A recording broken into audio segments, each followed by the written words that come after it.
자, 우리 비유 30번째 마지막 시간입니다. 떡 하나 주면 정말 안 잡아먹을까? 세 번째 완결편이에요. 마가복음 13장 28절에서 37절까지의 말씀 우리 함께 봉독하겠습니다. 무화과나무의 비유를 배우라. 그 가지가 연하여지고 잎사귀를 내면 여름이 가까운 줄 아나니 이와 같이 너희가 이런 일이 나는 것을 보거든 인자가 가까이 곧 문 앞에 이른 줄 알라. 내가 진실로 너희에게 말하노니 이 세대가 지나가기 전에 이 일이 다 이루리라. 천지는 없어지겠으나 내 말은 없어지지 아니하리라. 그러나 그 날과 그때는 아무도 모르나니 하늘에 있는 천사들도 아들도 모르고 아버지만 아시느니라. 주의하라, 깨어있으라. 그때가 언제인지 알지 못함이니라. 가령 사람이 집을 떠나 타국으로 갈 때에 그 종들에게 고난을 주어 각각 사물을 맡기며 문지기에게 깨어있으라 명함과 같으니 그러므로 깨어있으라. 집주인이 언제 올는지 혹 저물 때 올는지 밤중에 올는지 닭 울 때 올는지 새벽에 올는지 너희가 알지 못함이라. 그가 후련히 와서 너희의 자는 것을 보지 않도록 하라. 깨어있으라. 내가 너희에게 하는 이 말이 모든 사람에게 하는 말이니라 하시니라. 아멘. 한국예술학교의 윤영선 교수가 쓴 키스라는 희곡이 있습니다. 그 희곡은 처음부터 끝까지 소통의 부재라는 대주제를 등장인물들의 대화를 통해서 차분히 풀어가요. 작가는 그 소통의 부재라는 그 주제를 한마디로 축약을 해서 등장인물들의 입을 통해서 반복하여 외치게 하는데 그 대사가 나 여기 있고 너 거기 있지입니다. 나 여기 있고 너 거기 있지. 작가 김태웅 씨가 그 윤영선 교수의 희곡을 읽다가 그 말이 너무 마음에 들어서 그 윤 교수의 양해를 구하고 자신의 희곡 이에 그 너 이자거든요. 그 이에 그 대사를 그대로 옮겨 적어요. 그것을 영화감독 이준익 씨가 자신의 영화에 사용해서 공전의 히트를 친 거죠. 나 여기 있고 너 거기 있지. 그 대사가 나올 때마다 극 중에는 두 명의 맹인이 등장해요. 두 맹인은 나 여기 있고 너 거기 있지 라는 그 확인 작업을 통하여 나 여기 있음의 상태, 즉 자신이 지금 존재하고 있다는 것에 안도하고 그리고 자신이 부르고 있는 그 대상이 거기에 있었으면 좋겠다라는 너 거기 있음에 대한 기대와 소망을 표출하는 거예요. 근데 둘은 맹인이라 상대가 보이질 않아요.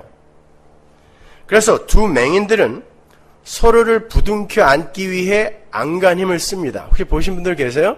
나 여기 있고 너 거기 있지 하면서 서로 부둥켜 안으려고 하다가 휙 비껴가고 결국에는 쾅 부둥켜 안는 그런 장면이 나오죠. 오늘날 우리가 예수를 믿는 게 바로 이런 식이 아닌가라는 생각이 돼요.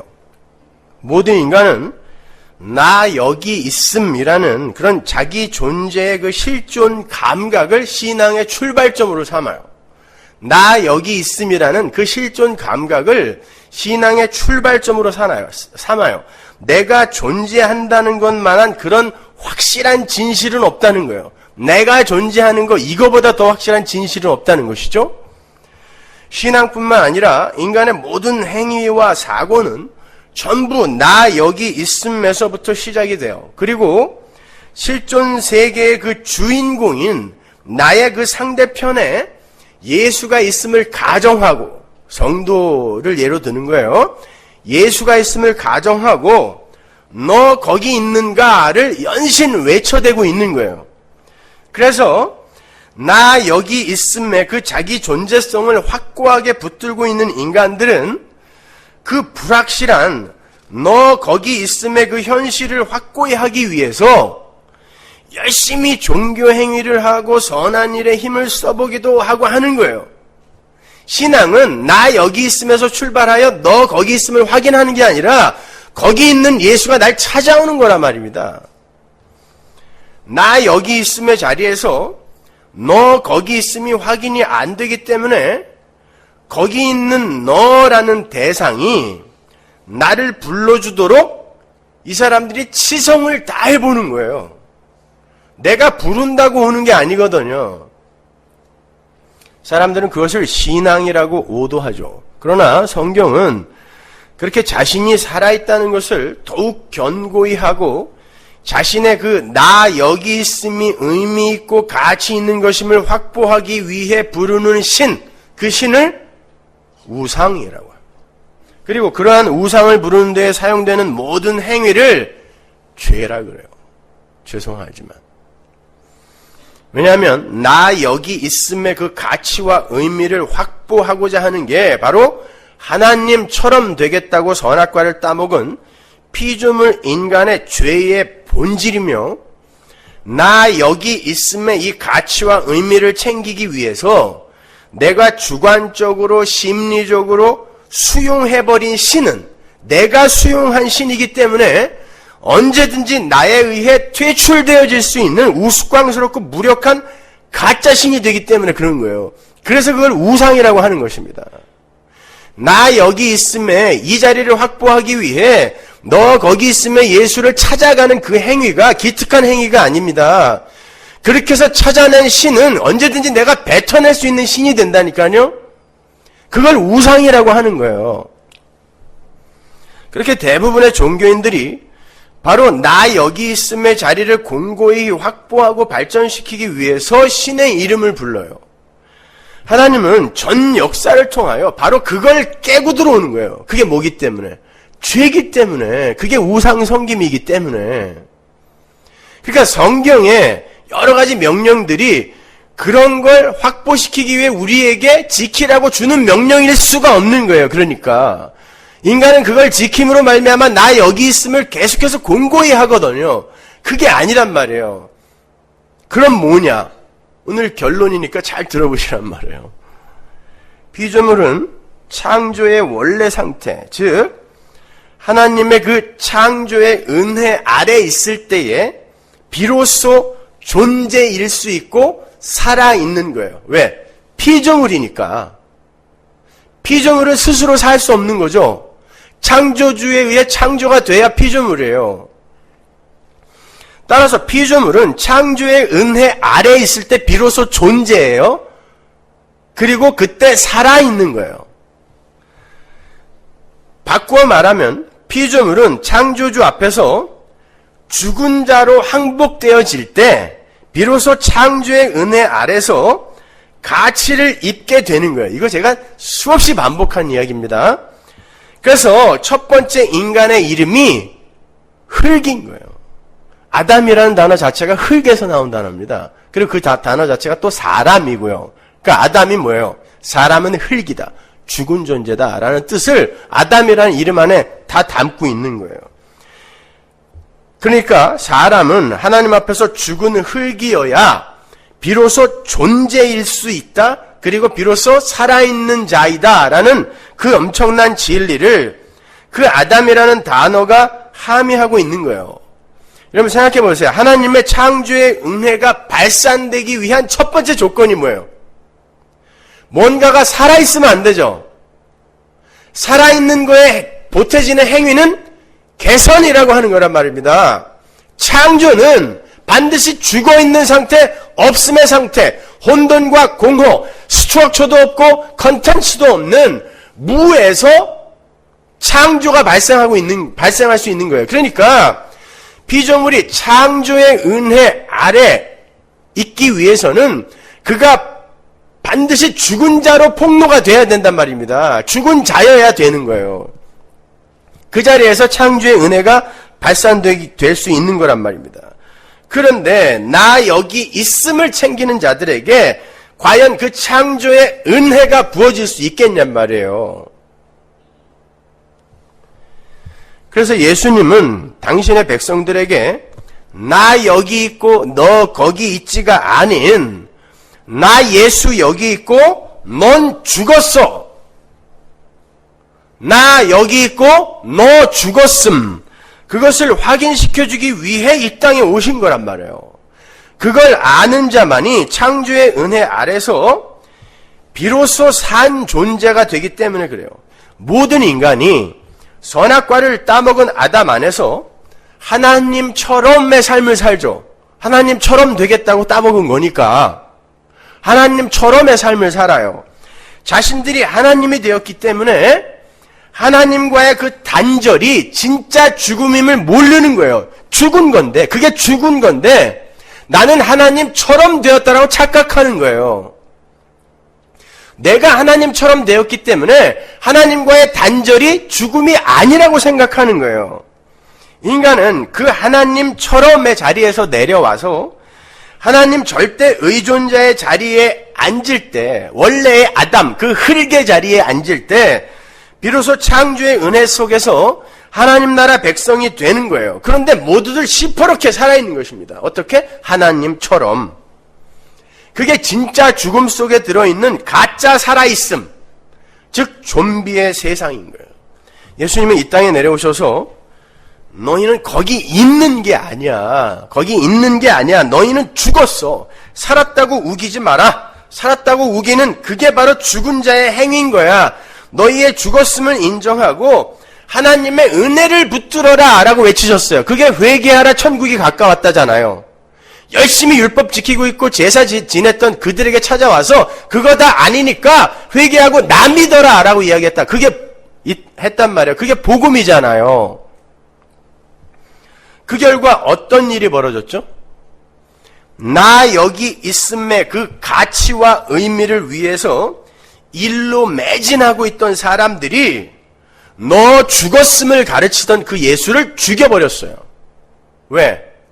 너 죽었다고 외치는 그 자만 죽이면 나 여기 있다라는 그 가치와 의미를 챙겨 가질 수 있기 때문에 너 죽었다라고 외치는 그 자를 끊임없이 죽이는 거예요. 그래서 모든 선지자들이 다 세상에 마저 죽는 것입니다. 그런데 그분이 살아나 버렸어요. 이제 인간들은 큰일 난 겁니다. 모든 인간은 죽음도 다스리시는 진짜 하나님을 살해한 죄인임이 거기서 들통이 나버린 거예요. 유대인과 헬라인은 모든 인간을 상징적으로 대표하는 거라고 그랬죠. 그때 당시 유대인과 이방인밖에 없었으니까 구조가, 그죠? 바로 그걸 인정하는 자들, 자신이 하나님을 살해한 죽은 흙에 불과한 자임을 아는 자들, 그들 위로 하나님의 창조의 은혜가 부어지는 거예요. 하나님은 당신의 택한 백성들을 바로 그 자리로 이끌어 가시는 것입니다. 죽은 흙이 먼지가 풀풀 나는 마른 뼈가 낸 헌금이나 봉사나 헌신이나 선행 등을 근거로 그들을 살려내는 게 아니라 죽은 자들이 내는 건 다 죽은 거라 말입니다. 그걸 근거로 그들을 살려내는 게 아니라 죽어있는 마른 뼈에 죽어있는 흙에 하나님의 창조의 은혜가 폭포수처럼 부어지는 것이 구원이에요. 그걸 아는 자를 성도라고 하는 거예요. 내 행위는 쓰레기구나. 그 어떤 것도 하나님 앞에서 선한 행위는 없는 거구나. 이거 진짜 가슴 깊이 진심으로 깨달아 아는 자들, 이게 성도라고 하는 거예요.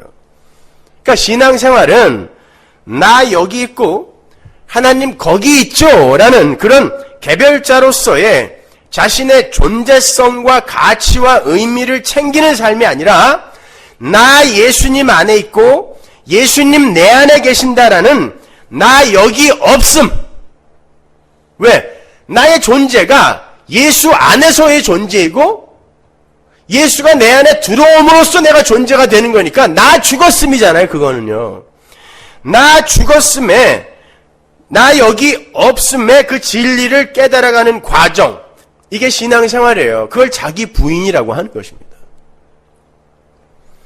성도의 깨어있음은 그렇게 나는 십자가에서 죽었고 내가 내 안에 사시는 이는 예수 그리스도, 그래서 비로소 난 산자로 여겨짐이라는 갈라디아서 2장 20절의 그 말씀을 깨달은 자의 삶을 이야기하는 거예요. 그걸 깨어있다라고 얘기하는 거예요. 그렇다면 이 시점에서 어떻게 우리 성도의 죽은 자 인식이 깨어있음의 내용이라는 그 역설이 성립이 되는지에 관해서 사도 바울의 견해를 인용해서 제가 살펴보도록 할게요. 로마서 8장 10절 보세요. 또 그리스도께서 너희 안에 계시면 몸은 죄로 인하여 죽은 것이나 영은 의를 인하여 산 것이니라. 여기에서의 몸, 소마는 전인을 상징하는 전인격. 인간은 몸을 가지고 있으며 몸은 곧 인간 자신이다라는 이 명제를 여러분 꼭 기억하세요. 이신건 교수의 논문에 나온 이야기인데, 인간은 몸을 가지고 있고 몸은 곧 인간 자신이다. 그러니까 로마서 8장 10절을 이해하기 쉽게 풀이를 하면 이러해요. 그리스도께서 너희 안에 계시면, 누구죠?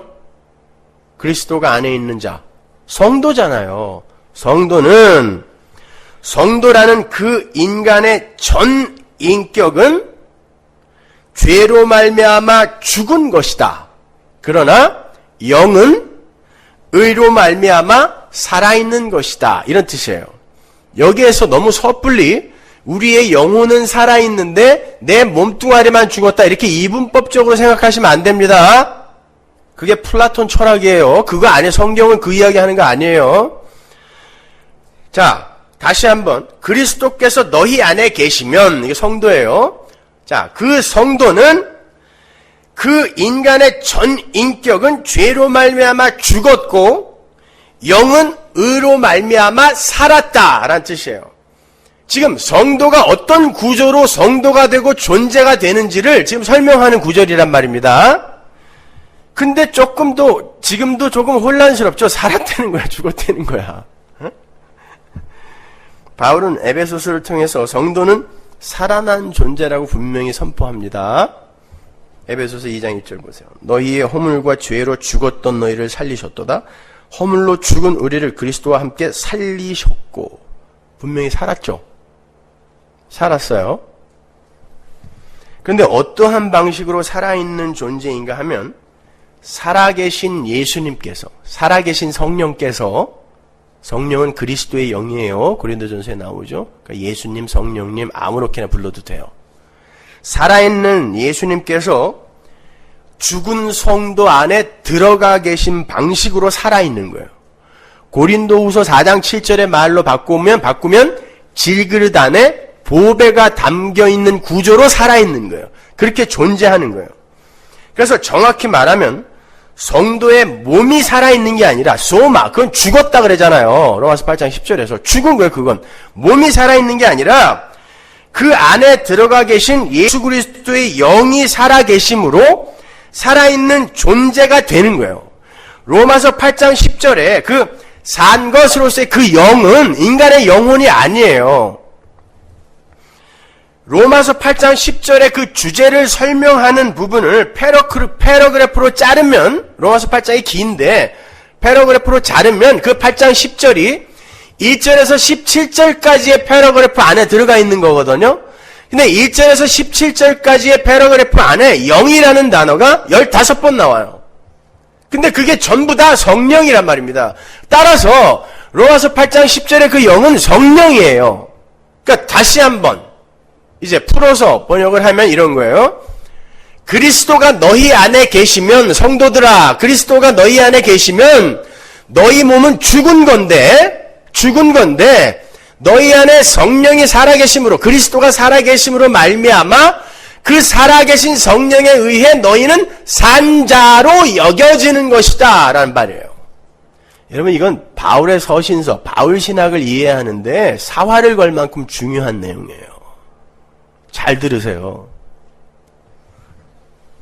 그러니까 우리 성도가 살아있다고 하는 건 우리 성도 안에 살아계신 성령에 의해 살아있는 존재가 되는 것이지, 그 성령이 떠난 상태의 성도는 그럴 순 없지만, 성령이 떠난 상태의 성도는 반쯤 살아있는 거?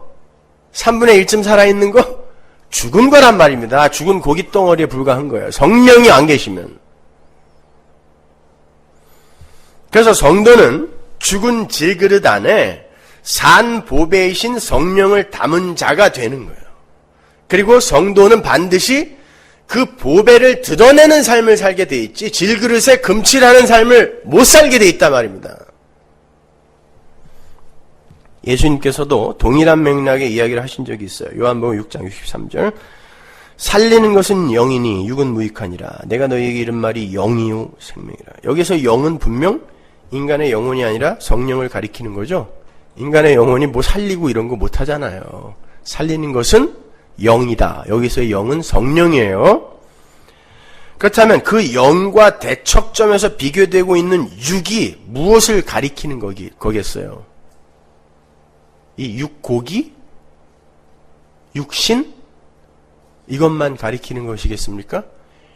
인간의 전인격, 전인을 가리키는 거란 말이에요. 인간에게 속한 모든 것, 그에게서 도출되는 그 어떤 사유나 행위도 인간의 살아있음에 무익한 것이라는 말이에요. 그래서 예수님께서 그 부자 청년에게 네가 가진 거 다 주라. 이게 뭐라 그랬어요? 네 성화 버려라 라는 말이라 그랬죠? 네 성화 버려라. 왜? 그가 가진 재물이 뭐와 비교되고 있어요? 난 어려서부터 율법 다 지켰습니다와 비교되고 있잖아요. 그러니까 그가 가진 재물은 뭐예요? 그의 성화예요. 지금까지 착하게 잘 산, 율법 잘 지킨 성화. 근데 그걸 주라니까 못 주잖아요. 근데 하나님이 뭐라 그래요? 그거와 하나님을 동시에 못 섬긴다 그러죠. 여러분, 이게 얼마나 중요한 건지 아세요? 우리 인간들은 근데 그걸 전부 자기가 챙겨 가져요. 그리고 그걸 차곡차곡 쌓으면 하나님이 기뻐 받으실 거라고 착각하는 것입니다.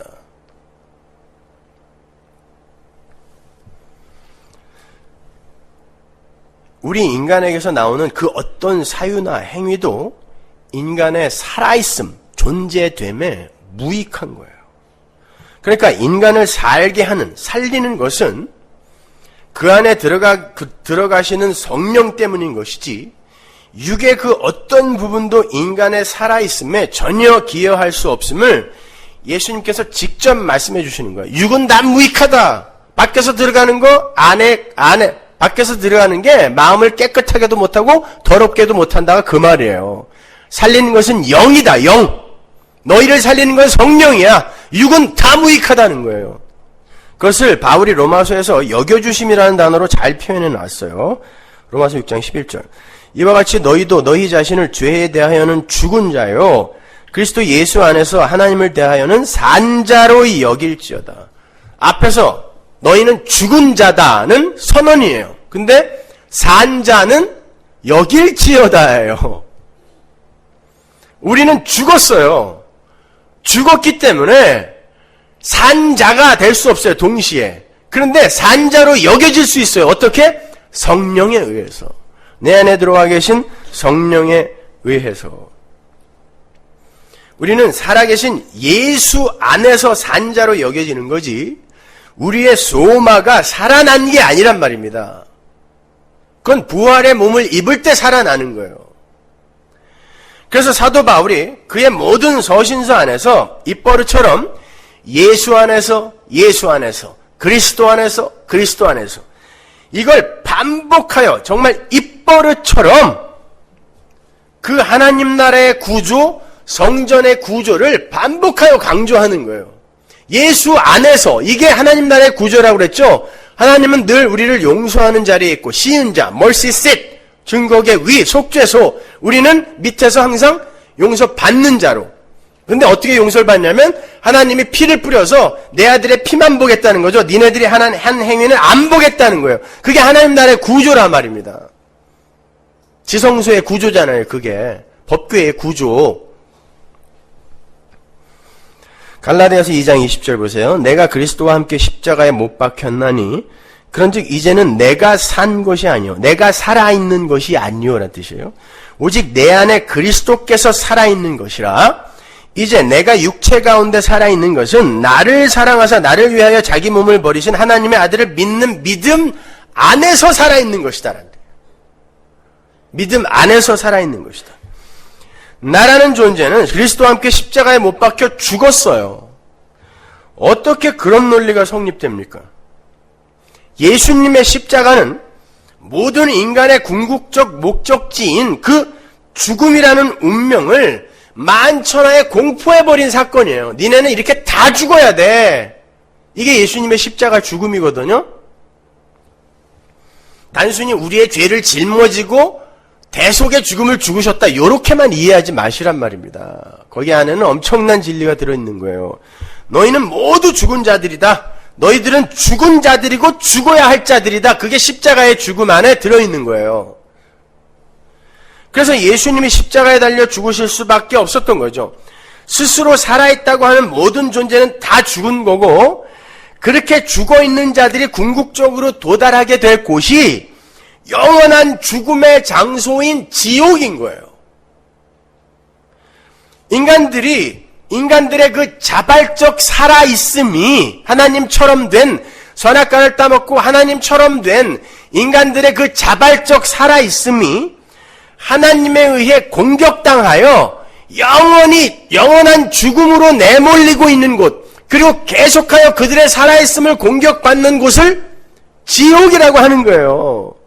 근데 이 세상이 지금 그렇게 돌아가고 있단 말입니다. 모든 인간들이 다 나 여기 있음을 확고히 하기 위해 신의 이름까지 부르고 있단 말입니다. 그러니까 여기가 지옥인 거예요. 피조물은 하나님에 의해 살아있어야 하는 피조물이란 말입니다. 창조주의 은혜 아래 있어야 피조물이고, 그때 그게 존재가 되고 그게 살아있음이 되는 거예요. 하나님은 그렇게 모두 지옥의 영원한 사망으로 던져져야 할 자들 중에 얼마를 창세전에 선택을 해 두셨죠. 하나님은 그들을 지옥이 아닌 십자가 위에 그 예수 그리스도 안에서 먼저 죽여버렸어요. 그리고는 예수님 안에서 다시 살려내셨어요. 그로 말미암아 그들의 몸은 죽고 죽은 자임을 인정하게 만든다는 뜻이에요. 그들의 몸은 죽고, 성도의 몸은 죽고 예수의 몸으로서 다시 살게 하는 거예요. 내 몸으로 살아난 게 아니라 이제는 그리스도, 예수라는 머리를 위에 두고 그리스도의 몸이라는 다른 몸으로 살아난 거란 말입니다. 그래서 그는 개별적으로 자기의 몸을 주장할 수가 없는 존재가 되는 거예요. 그게 예수의 몸의 개념이에요. 바울이 말하는 예수의 몸의 개념이 그거란 말입니다. 우리의 소마가 십자가에서 죽었기 때문에 우리는 이제 예수의 몸으로서 집단적으로 건져지는 거예요. 우리가 뭘 해서 예수의 몸으로 자라가는 게 아니라니까요. 저도 어려서부터 너무 엉터리로 이 성경을 배웠기 때문에 어떤 올바른 개념이 이해가 되어지는데 굉장히 힘이 들어요. 여러분도 마찬가지일 거란 말입니다. 그러나 성도는 반드시 귀가 열려 있어요. 반드시 알아듣게 되어 있습니다. 그러니까 정신을 똑바로 차리고 한번 잘 들어보시란 말이에요. 하나님은 그렇게 우리를 예수의 몸으로써 다시 살게 만드셨어요. 그리하여 십자가로 말미암아 세상의 모든 인간들이 이제 두 부류로 갈라진 거예요. 십자가로. 한 부류는 여전히 나 여기 있음의 그 산자 행세를 하는 자들이고요. 그리고 그것만을 위해서 사는 자들이고, 다른 한 부류는 예수와 함께 십자가에 못 박혀 죽어버린 예수 안의 성도, 이렇게 두 부류로 갈라져요. 그들은 하나님 앞에서 자신들이 죽은 흙이며 티끌임을 알게 돼요. 그리고 그걸 아는 자리로 계속 몰려가요. 끌려가게 돼 있어요. 근데 문제는 예수 안에서 십자가에 못 박혀 죽었다고 하는 자들의 삶 속에서도 똑같이 좀비 같은 나 여기 있음의 삶이 쏟아져 나온다는 거예요. 그 부분에 대한 것을 제가 순환 논리로 한번 설명을 해볼게요. 성도가 살아났다는 건 우리가 에베소서 2장에서 살펴본 것처럼 죄와 허물에서 살아났다는 거죠. 죄와 허물에서. 그 죄와 허물에 대한 대가를 지불하라는 요구로 인간들에게 주어진 게 뭐죠? 율법이잖아요. 근데 인간은 도저히 그 율법의 요구를 충족시켜낼 수 없는 그런 자예요. 그렇게 도저히 그 율법의 요구를 충족시켜낼 수 없는 성도가 죄와 허물에서 살아났다라고 성경이 선언해버린단 말이에요. 그러면 율법의 요구를, 죄와 허물의 대가를 요구하는 그 율법의 요구를 성취해낼 수 없는 인간이 살아났다라는 건 누군가가 그 율법의 요구를 충족시켜 그에게 거저 전가시켜줬다는 거죠. 그런데 어떠한 방법으로 그 율법의 요구를 충족시켜버렸는가 하면 그 율법에 대해서 예수님이 죽어버리는 방식으로, 율법에 대해서 예수님이 죽어버리는 방식으로 사별을 한 거예요. 로마서에 나오죠. 바울이 아주 거기에 대해서 분명히 예를 들어 설명해 주잖아요. 사별을 해버리신 거예요. 율법에 대해 죽어버렸어요. 그렇게 율법에 대해서 진짜 죽으신 분은 예수님 한 분밖에 없어요.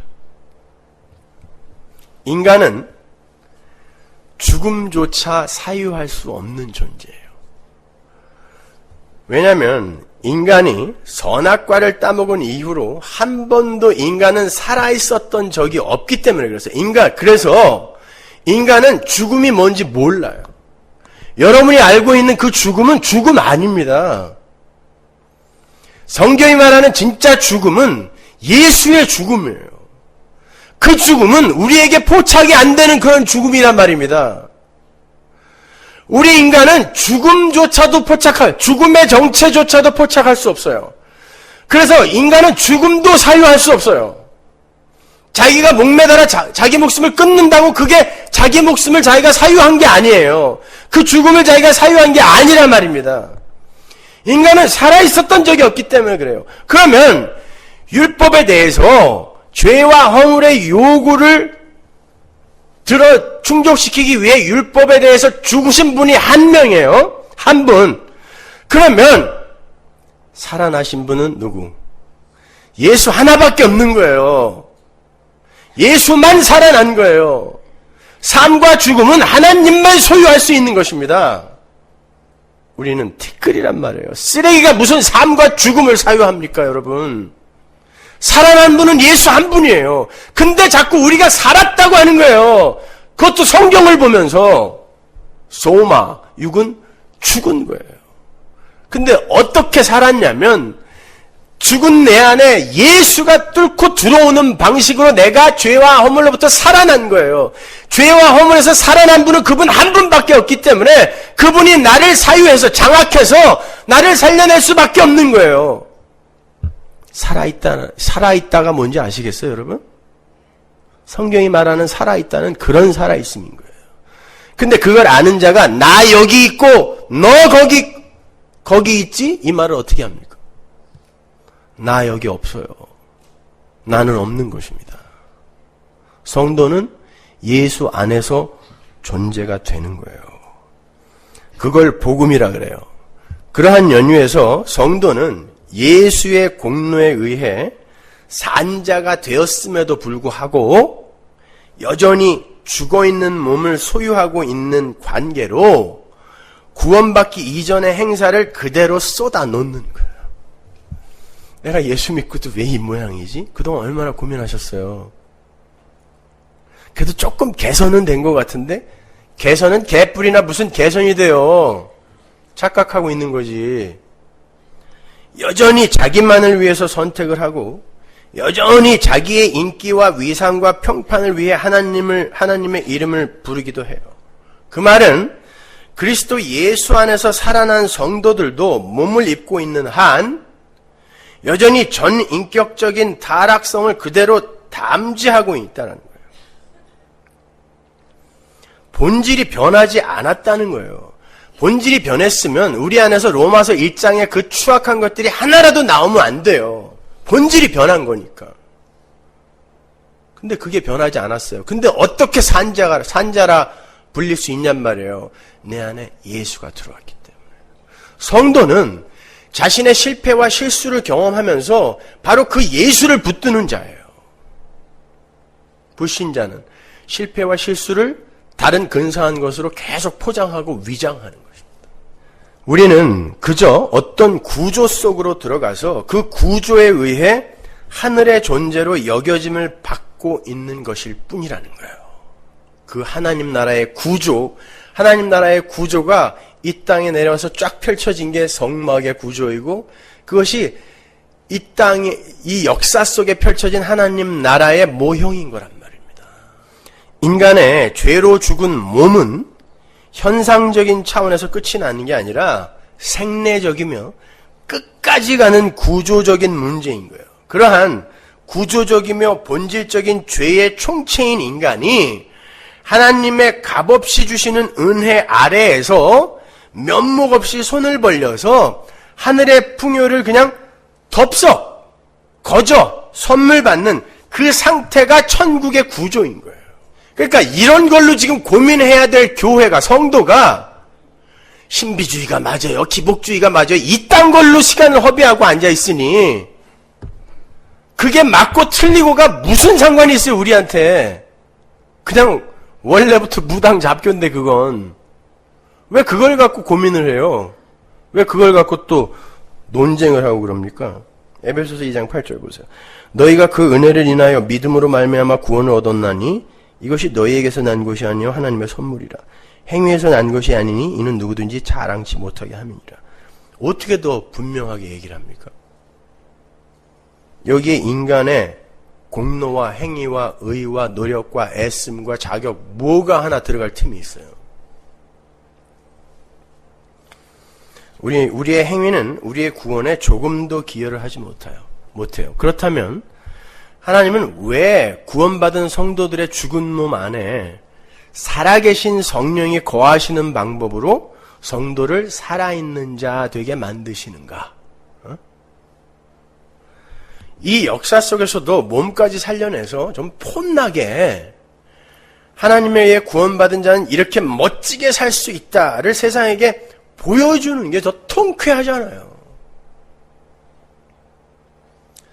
근데 돈도 못 벌어. 그렇다고 남보다 착하지도 못해. 다른 건 그냥 주일날 그냥 일어나갖고 예배당에 와서 앉아있다가 뭐 졸던지 잡생각하던지 그거 이외에는 다른 게 하나도 없어. 나쁘다는 게 아니라 다 그렇단 얘기예요. 왜 하나님이 그런 방법으로 우리를 살아있는 존재로 이 땅에 보이시냔 말이에요. 잘 생각해 보세요. 여러분, 우리가 고지 꼭대기에 올라가서 멋진 행위를 내어놓아서 그렇게 우리는 살아있는 자예요 라는 것을 드러낸다고 생각해 보세요. 거기에서 드러나는 것이 사람의 이름일까요? 하나님의 이름일까요? 100% 사람의 이름만 드러납니다. 100%.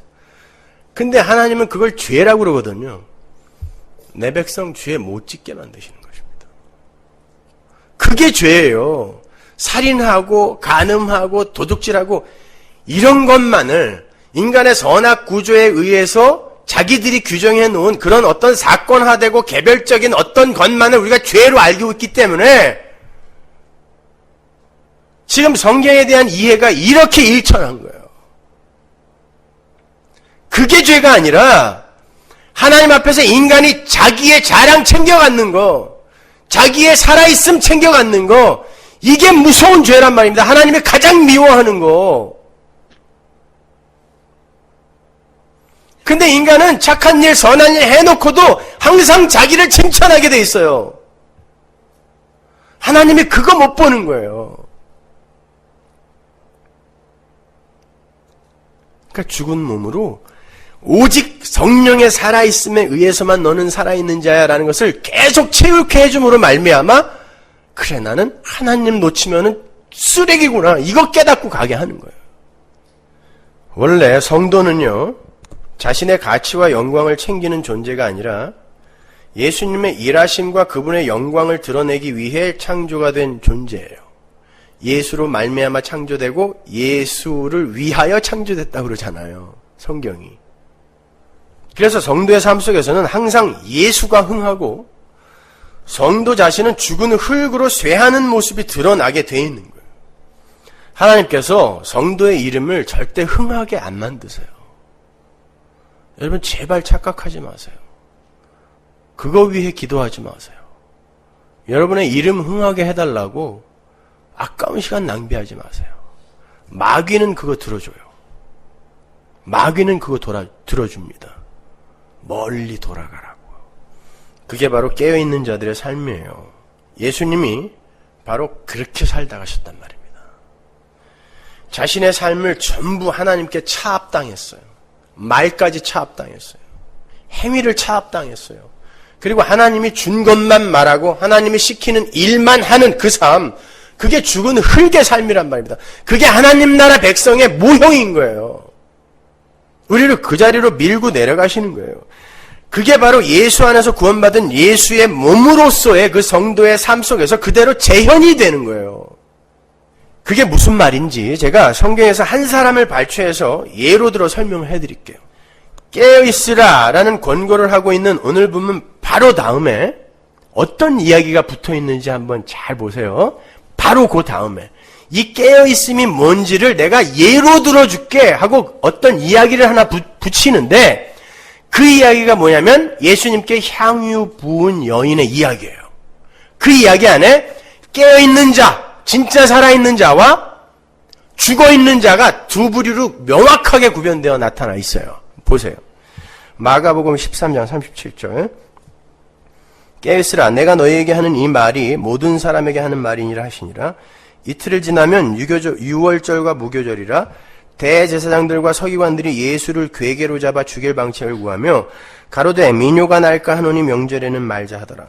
예수께서 베다니 문둥이 시몬의 집에서 식사하실 때에 한 여자가 매우 값진 향유 곧 순전한 나드 한 옥합을 가지고 와서 그 옥합을 깨뜨리고 예수의 머리에 부으니 어떤 사람들이 분내어 서로 말하되 무슨 의사로 이 향유를 허비하였는가. 이 향유를 300데나리온 이상에 팔아서 가난한 자들에게 줄 수 있었겠도다 하며 그 여자를 책망하는지라. 예수께서 가라사대 가만둬라. 너희가 어찌하여 저를 괴롭게 하느냐. 저가 내게 좋은 일을 하였느니라. 가난한 자들은 항상 너희와 함께 있으니 아무 때라도 원하는 대로 도울 수 있거니와 나는 너희와 항상 함께 있지 아니하리라. 저가 힘을 다하여 내 몸에 향유를 부어 내 장사를 미리 준비하였느니라. 내가 진실로 너에게 이르노니 온 천하에 어디서든지 복음이 전파되는 곳에는 이 여자의 행한 일도 말하여 저를 기념하리라 하시니라. 예수 그리스도가 십자가를 지시기 바로 전에 예수님께서 베다니 문둥이 시몬의 집에서 식사를 하시죠. 학자들에 의하면 이 베다니 문둥이가 지금 현재 문둥이가 아니라 그의 별명이라고 이제 추측을 해요. 왜냐하면 문둥이 집에 사람들이 초청받아 갈 수 없거든요. 그러니까 그리고 이 문둥이는 아마 나사로나 나사로의 아버지였을 것이다. 왜냐하면 거기 마리아와 마르다가 등장하거든요. 그렇게 추측을 하는데 그건 중요한 거 아니에요. 한 여자가 마리아라고 나오는데 딴 곳에는 한 여자가 매우 값비싼 향유를 갖고 와서 예수님의 머리에 부었어요. 누가복음 7장에서는 발에 붓죠. 그 둘은 이제 다른 사건이라고. 이게 사복음서에 다 나오는 이야기인데 누가복음 7장의 이야기만 조금 달라요. 그리고 나머지 세 복음서의 이야기도 조금씩 다른 점이 있는데 그런 거 갖고 시비 걸지 말자고요. 그래서 누가복음의 이야기는 조금 다른 이야기로 그냥 보는데 저는 그게 중요하다고 생각하지 않아요. 그 두 이야기 안에 전부 깨어있는 자와 죽어있는 자가 명확히 드러나 있다는 거, 이게 중요한 거예요. 한 부류는 충분히 좋은 일에 쓸 수 있는 비싼 향유를 예수님의 죽음에 부어버리는 부류고요. 충분히 일상에 쓸 수 있는 기름을 신랑 기다린다고 꽁꽁 싸고 있던 그 미련한 5 처녀 같은 삶이죠, 이게. 그러잖아요. 충분히 다른 곳에 쓸 수 있는 기름을 예수님의 발에 부어서 허비해버린 거 아닙니까? 일상에 쓸 수 있는 걸. 기름 준비한 슬기로운 5 처녀의 이야기란 말이에요, 이게.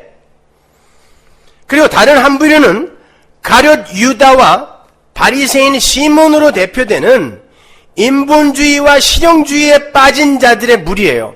야, 이거 갖고 좋은 일에 쓰자. 가난한 사람 돕자. 이 부류와 그냥 그걸 예수님의 발 앞에 허비해버리는 이 부류, 두 부류가 등장하는데 오늘날 문자로 성경을 보는 인본주의자들은 유다의 편을 다 들어버린단 말입니다. 오늘날 교회가, 개혁주의 교회가 유다의 편을 들고 있는 것입니다. 그거 팔아서 가난한 사람들 돕자. 착한 일 하자. 좋은 일 하자. 예수님은 그거 아니라고 그러잖아요. 성도의 신앙의 본질은 그게 아니란 말입니다. 근데 그거 해놓고 난 괜찮은 삶 살았다고 자기를 칭찬하고 있는 거예요. 교회가요. 교회가. 나는 다른 이들과 좀 다른 삶을 살았다는 것이죠. 여러분, 그게 죽은 겁니다. 먼저 구절을 보시면 주님께서 온천하 어디서든지 복음이 전파되는 곳에서는 그 여인의 행한 일이 함께 말하여질 거래요. 정말 그래요? 여러분, 복음 들으실 때 이 여자 얘기 같이 들었어요? 그럼 예수님이 무슨 얘기 하는 거예요? 비근한 예로 제가 설교 때마다 복음을 전하는데 제가 설교 때마다 이 여자 얘기합니까? 아니죠. 그럼 무슨 얘기예요, 이게? 바로 이 여인이 행한 일이 예수님이 행하신 복음의 메시지를 담고 있는 것이란 말이에요. 그래서 복음이 전해지면 이 여인의 이야기가 같이 전해지는 거예요. 그럼 어떻게 이 여인이 행한 일이 예수 그리스도의 십자가를 품고 있는지 한번 보잔 말이에요. 5절을 보시면 이 여인이 예수님께 부은 향유가 300데나리온이 넘는 비싼 것이래요. 300데나리온은 노동자의 1년치 월급입니다. 굉장히 큰 돈이었어요. 당시 유대 여인들은 향유를 조금씩 모아서 병에 넣어두고 위급한 일이 생겼을 때 그걸 팔아서 쓰거나 굉장히 값비싼 거였어요. 보물이었단 말입니다. 집의 보물. 그리고 아주 중요한 일이 있을 때 자신의 몸을 치장하는데 아주 조금 덜어서 쓰는 그런 거였어요. 그렇게 여인들에게 있어서 향유란 아주 소중한 거였어요. 아주 소중한 거. 그 여인이 300데나리온이나 가는 향유를 모으기 위해서는 아주 오랜 세월이 필요했을 거예요. 그런데 그 여인이 그 소중한 향유를 예수님께 전부 다 부어버린 거예요. 예수님은 그 여인이 당신의 장사를 미리 준비한 거다 이래요. 이 시편 23편하고 같이 연결해서 설명해 드려야 되는데 거기까지 가면 너무 길어지니까 그건 제가 나중에 한번 연결해서 설명해 드릴게요. 자, 나의 가장 소중한 게 예수님의 죽음에 부어지는 거예요. 여러분, 일반 사람들의 상식으로 자신의 가장 소중한 걸 죽을 사람에게 쏟아붓는 게 이게 이해가 갑니까? 이게 효율성, 경제성, 어느 것으로 미루어 보아도 미련한 거예요, 이거는요. 왜 죽을 사람에게 자기의 가장 소중한 걸 투자를 합니까? 그러나 그게 바로 신앙인 거예요. 나랑 옆에 같이 달려서 십자가에서 죽어가고 있는 어떤 이에게 내 미래를 맡겨버리는 그 행위, 그게 예수님과 함께 낙원에 가는 신앙이란 말입니다. 그 강도의 이야기인 거예요, 이게.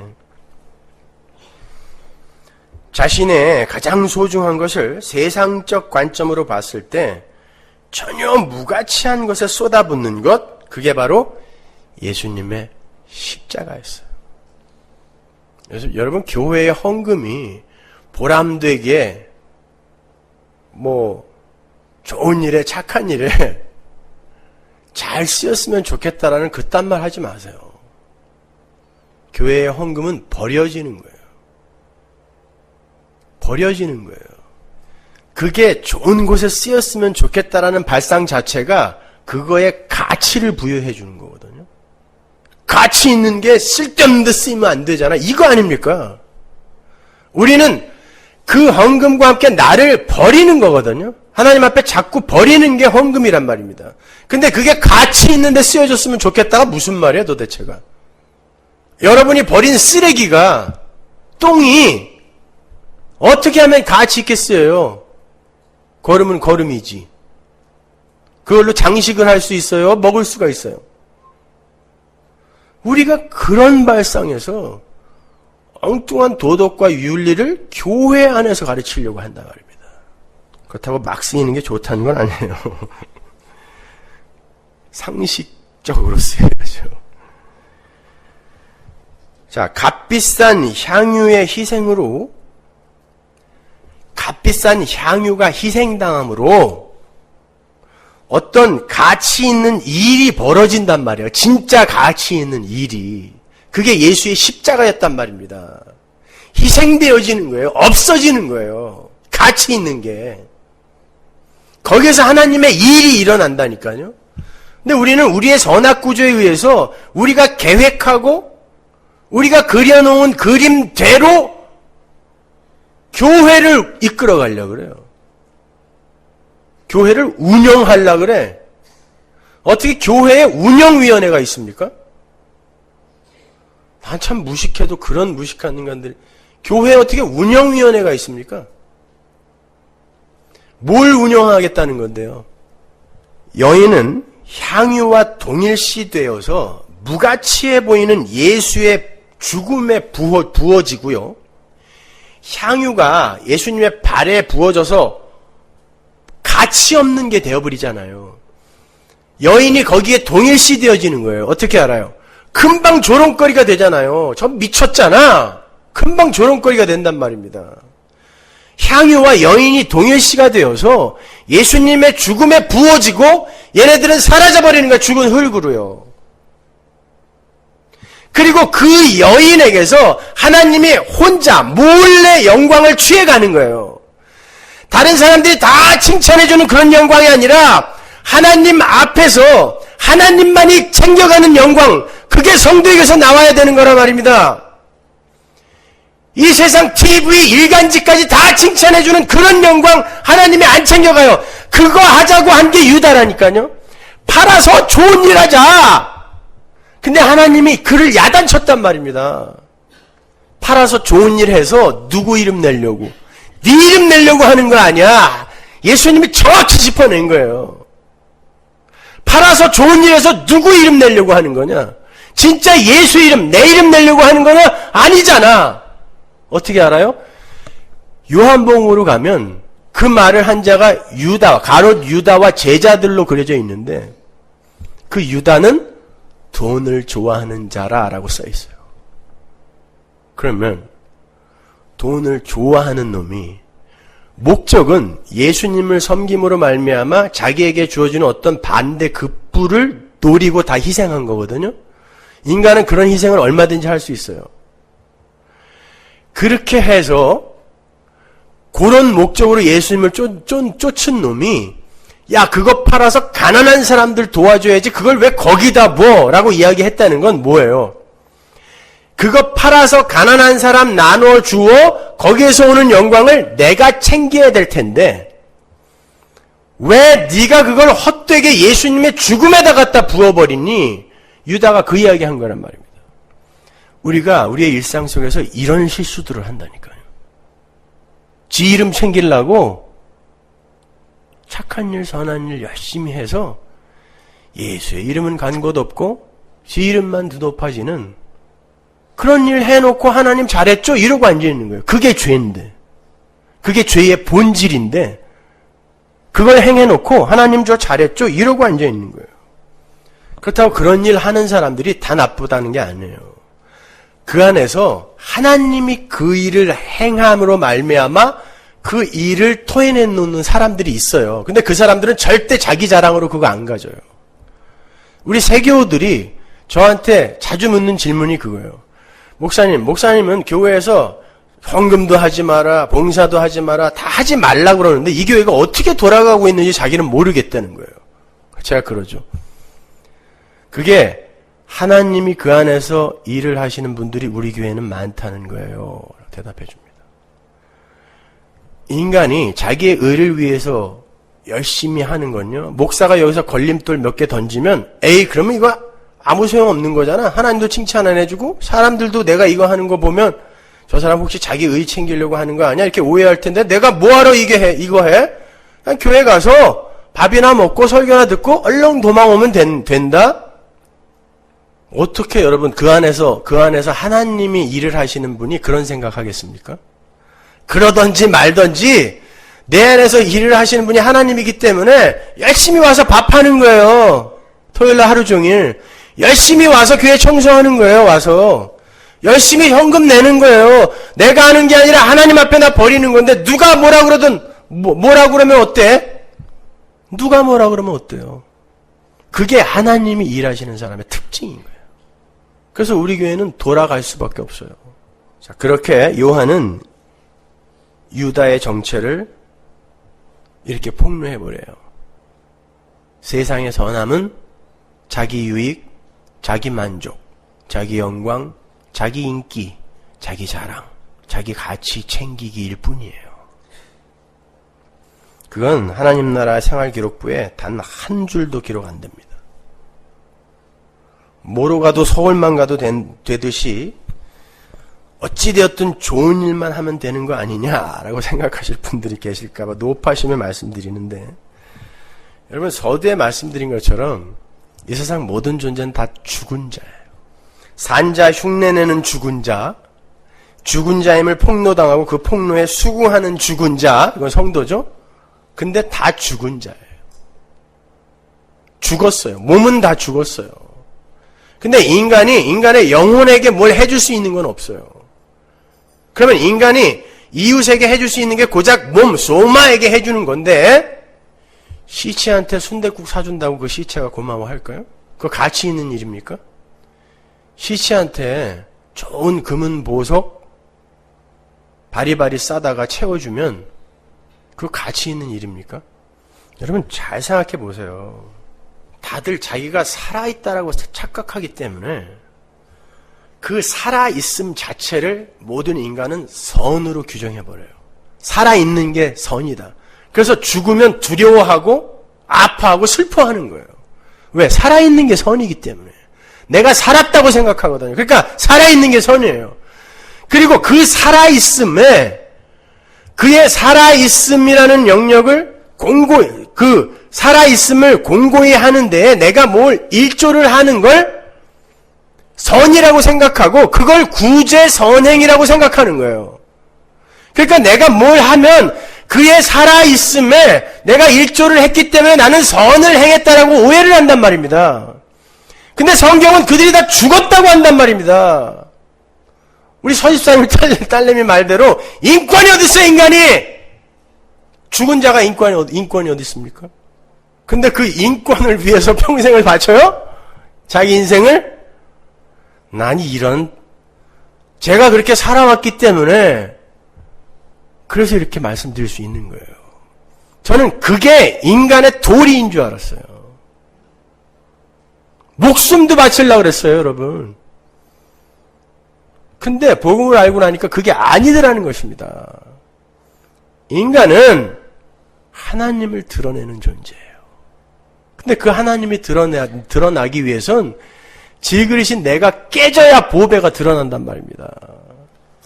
중요한 건 우리 인간은 그렇게 남을 돕는 것으로도 자신의 만족과 가치만을 챙겨갖는 그런 유다 같은 존재들이라는 거예요. 그래서 하나님은 성도의 자발적 선행을 기다리지 않으시고요.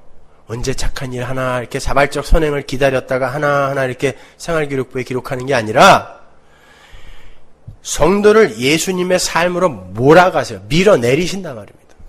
선행의 주체를 인간으로 삼아서 인간이 내어놓는 행위를 근거로 그를 평가하는 게 아니라 선의 주체이신 하나님이 인간을 선으로 몰아가세요. 어떻게 합력하여 선을 이루게 선으로 몰아가세요. 하나님이 몰아가세요. 근데 선이라는 게 뭐라 그랬어요? 모든 것이 합력하여 선을 이룬다 해서 선. 어디서 나온 거라 그랬죠? 바울이 어디서 인용한 거라 그랬어요? 창세기 보시기에 좋았더라. 토브라는 단어가 선이란 말입니다. 그러니까 창조가 완료가 되고 하나님이 보시기에 좋은 상태가 선이에요. 토브. 그러면 피조물이 선한 상태로 가기 위해서는 어떻게 해야 돼요? 창조주 아래에 은혜를 받는 자로 죽은 자로 드러나야 된단 말입니다. 하나님이 그 자리로 끌고 가는 거예요. 우리를 선으로 모든 걸 합력시켜서. 여인의 경우가 바로 그런 경우인 거예요. 만약 그 여인이 향유를 팔아서 가난한 사람들을 도왔다면 그녀의 행위에서는 그녀의 이름만 드러나게 돼 있어요. 아, 저 사람 예수 믿는 사람이래. 참 예수 믿는 사람은 달라? 거기서 주인공은 누구예요?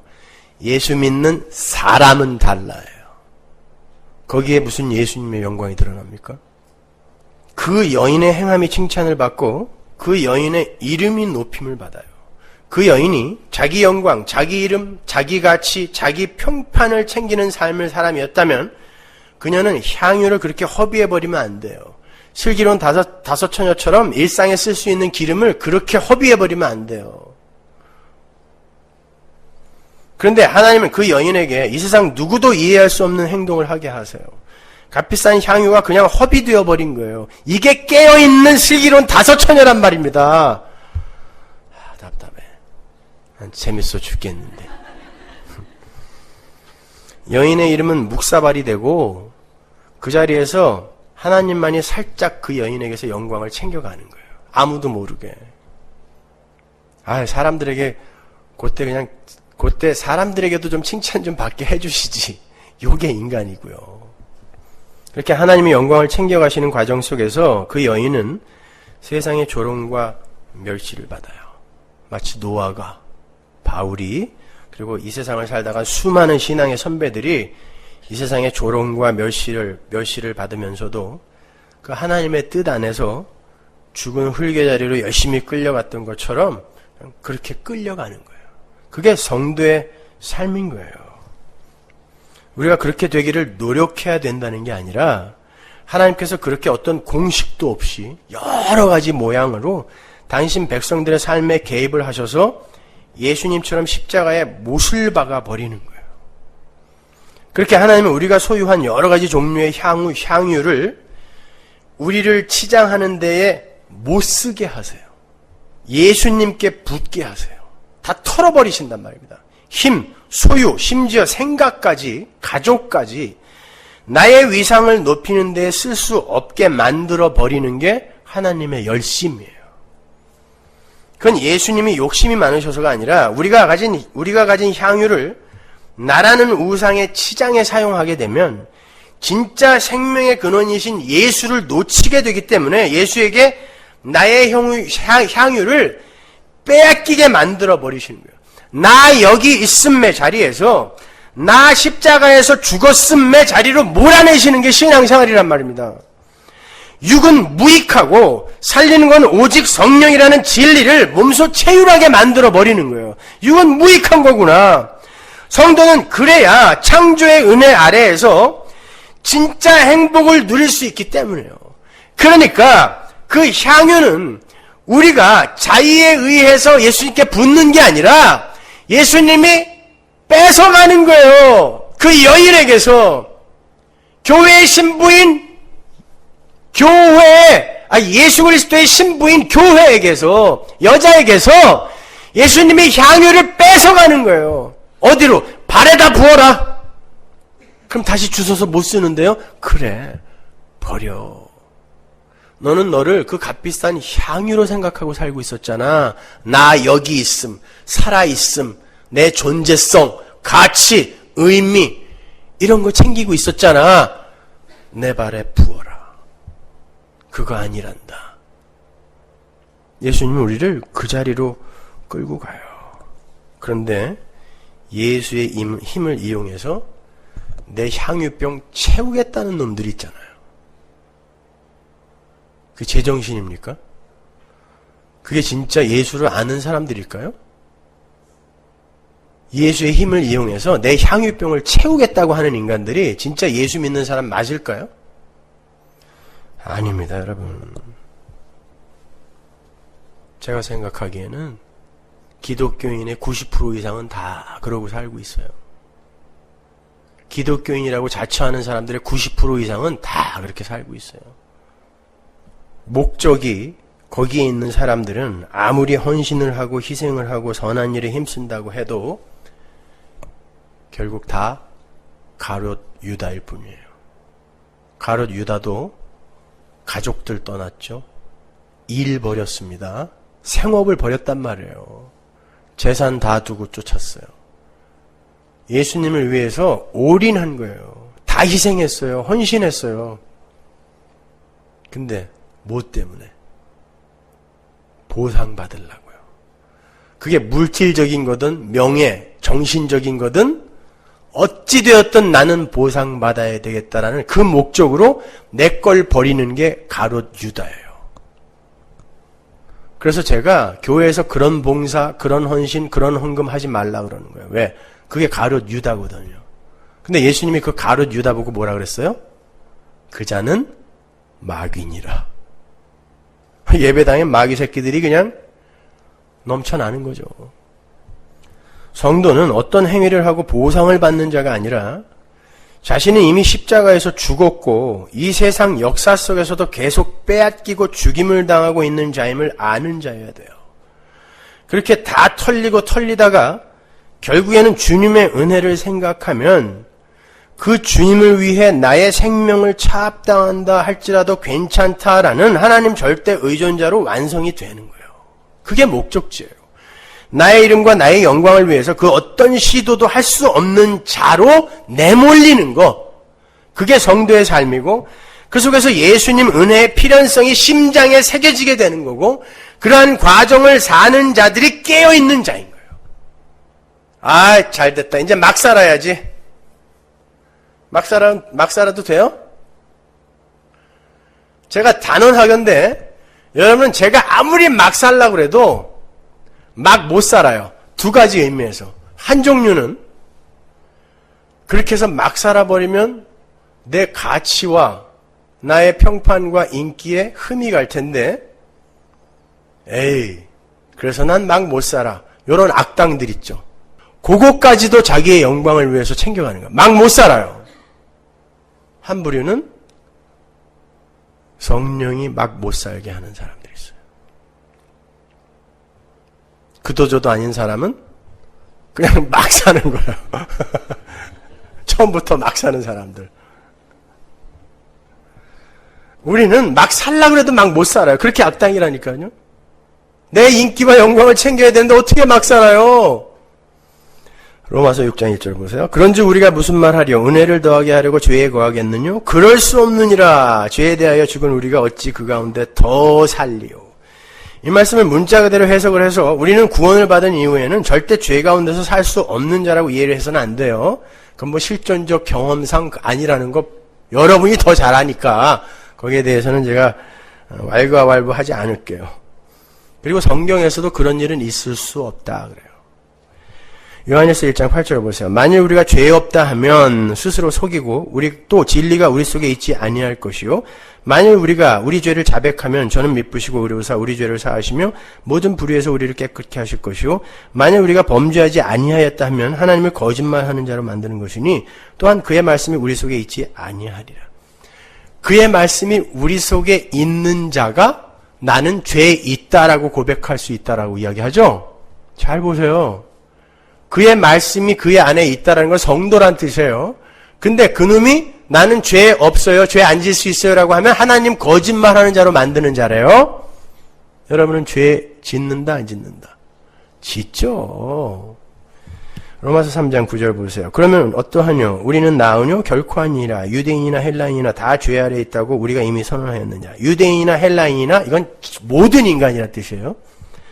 기록한 바 의인은 없나니 하나도 없으며 깨닫는 자도 없고 하나님을 찾는 자도 없고 다 치우쳐 한 가지로 무익하게 되고 선을 행하는 자는 없나니 하나도 없도다. 이건 단지 구원받기 전에 인간들만을 지칭하는 게 아니에요. 우리가 서두에서 살펴본 것처럼 인간은 몸을 입고 있는 한 죽는 날까지 죄만 쏟아놓게 돼 있어요. 선은 하나도 못 내놔요.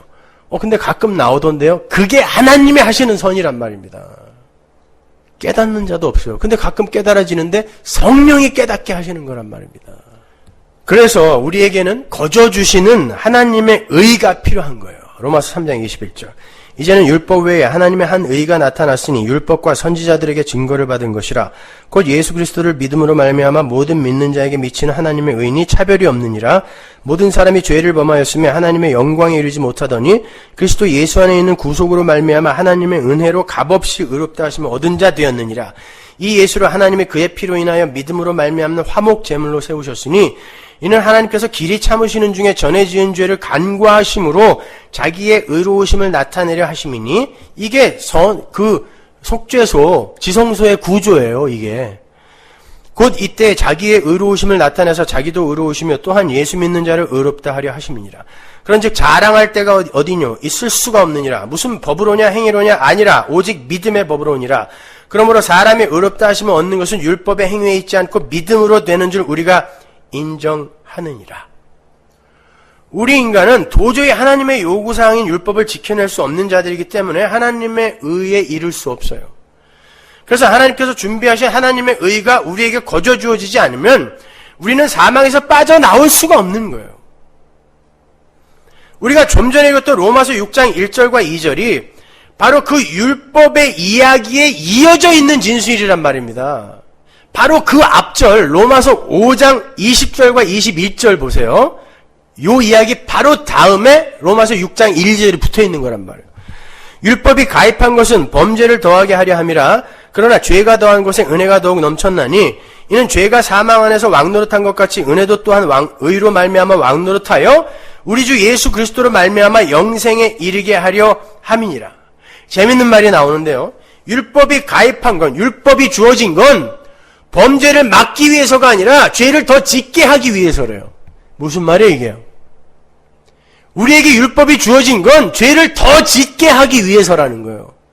하지마 그랬더니 인간들이 죄를 짓으라는 거예요.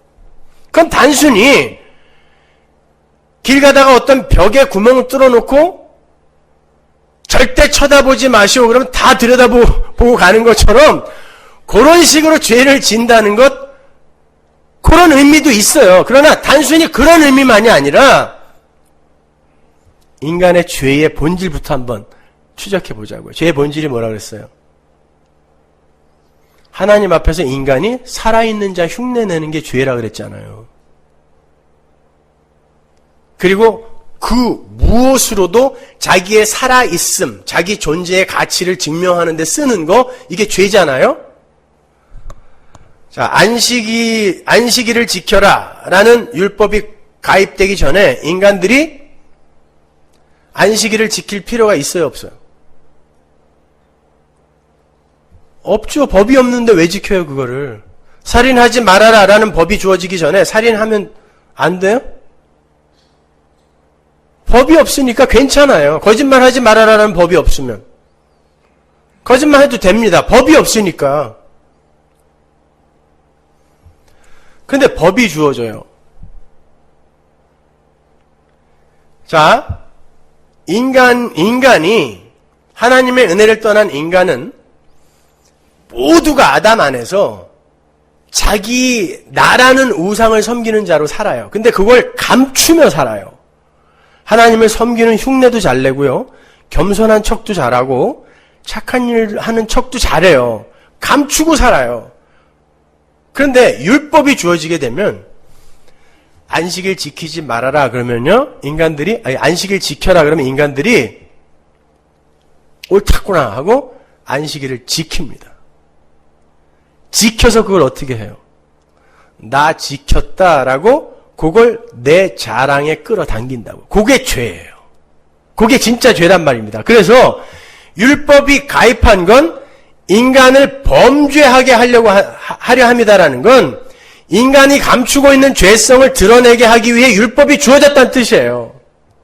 그런데 그게 이제 죄의 종노릇하는 자예요. 죄가 왕노릇하는 자의 삶. 근데 바로 밑에 보면 은혜가 왕노릇하여 끌고 가는 자들이 있대요. 자, 보세요.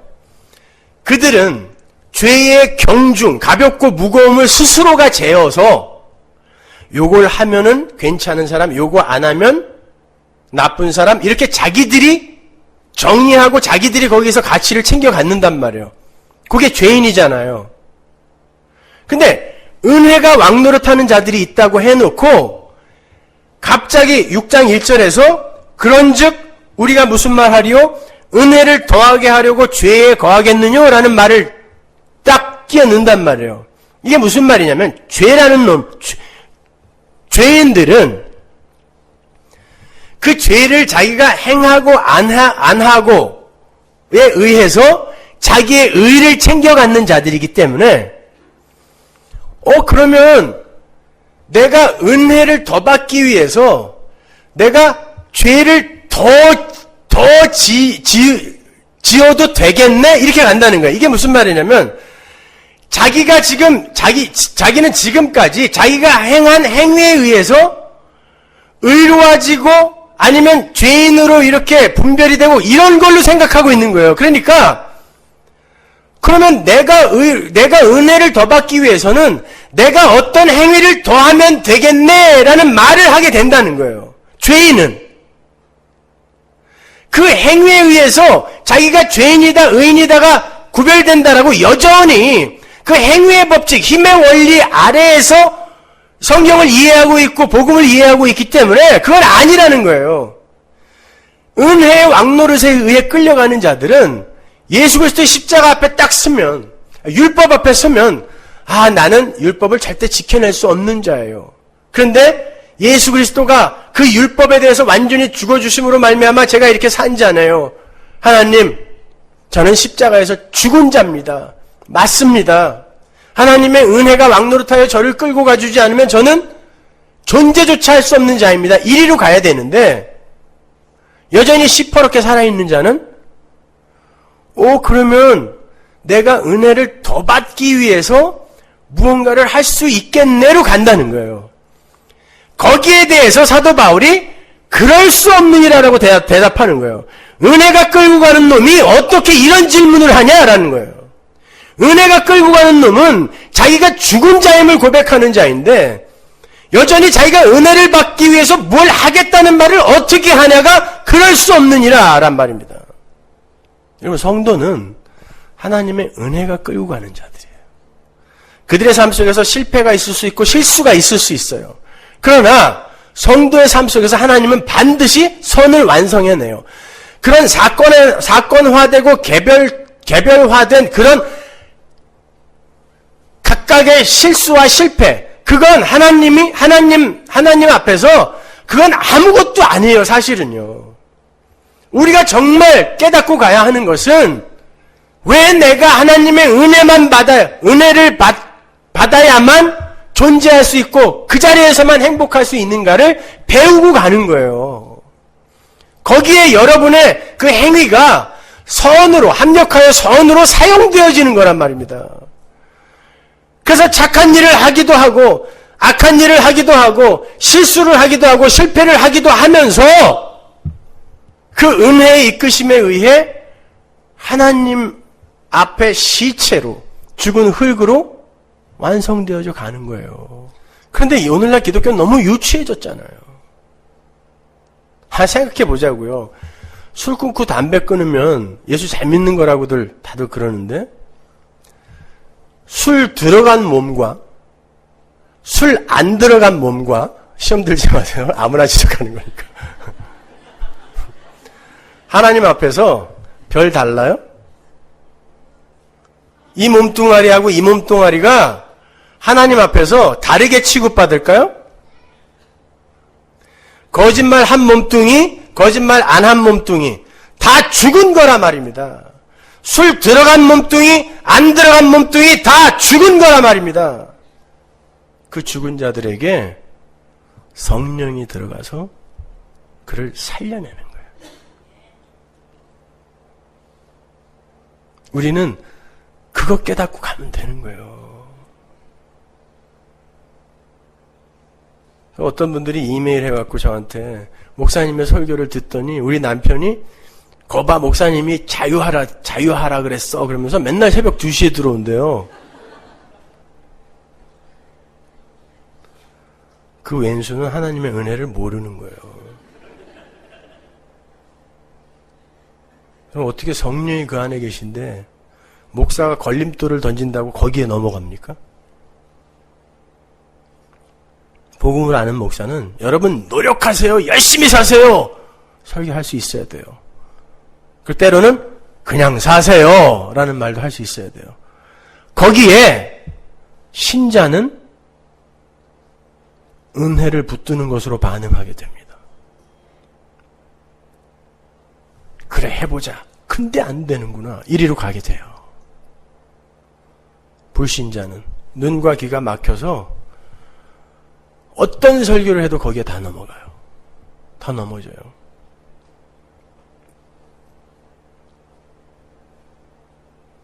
여러분, 우리는 하나님 나라에 입장할 때 입장권을 꼭 들고 가야 돼요. 예수 그리스도의 보혈의 피, 그 십자가의 공로 믿는 믿음, 그게 입장권이거든요. 그거 말고 딴 거 없어요. 그게 입장권이에요. 여러분 극장 갈 때 직원들이 극장 앞에서 입장권 내세요 그럴 때 입장권은 없는데 나 어저께 착한 일 10개 했는데 들여보내줄래요? 보내줘요? 여러분 동네 극장에서? 나 6년 동안 거짓말 한 번도 안 했는데 아저씨 내 극장 한 번만 들어갑시다. 이거 돼요? 안 됩니다. 입장권이 있어야 들어가요. 여러분의 행위는 천국에 입장하는데 아무 소용이 없어요.